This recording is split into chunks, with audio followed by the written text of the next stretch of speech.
It's been a spirited and civil debate, and now the teams get one last chance to make their case. We have time for brief closing statements, starting with George Will. I want to thank Bob and Barney for shouldering the Herculean task of arguing that government today is too small, too frugal, and too modest. I think big government harms prosperity. It harms prosperity by allocating resources, not in terms of efficiency, but in terms of political power that directs the allocation.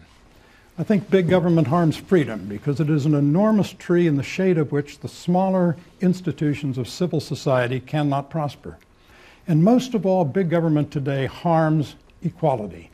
It harms equality because by concentrating power in Washington in big government, it makes itself susceptible to the rent-seeking by big, muscular interest groups, the only people who can come to Washington and bend the government to private purposes.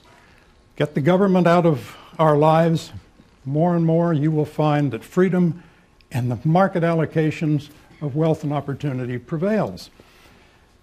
Jefferson understood. Jefferson understood that you can have a government with minimal attention to the absolute essentials we've talked about. Of course, we want government to build roads. We want government to defend the shores.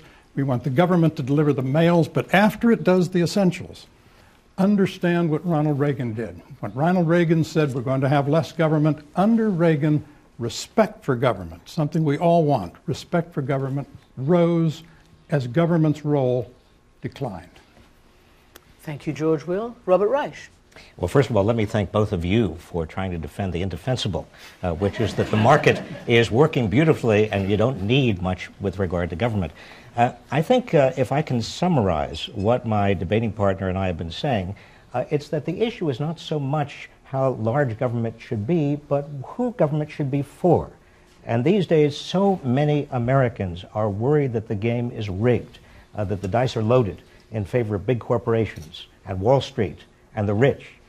And indeed, what, George, you have said over and over again, and Paul Ryan, you have said, is that, yes, there is too much crony capitalism. There is too much of big corporation and the rich and Wall Street. But you seem to believe that if you got rid of government, then somehow individuals would not be imperiled by those same forces. They would be. Big government is a canard. I mean, look, I've spent half of my life in government. Do I look like big government to you?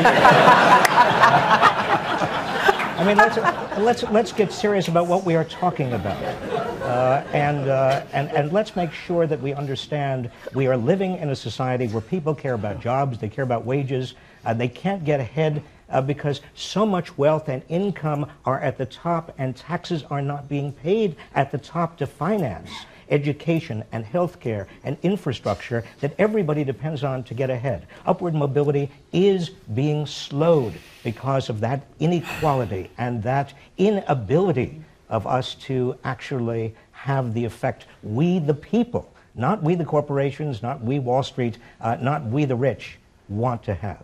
Robert Reich, thank you very much.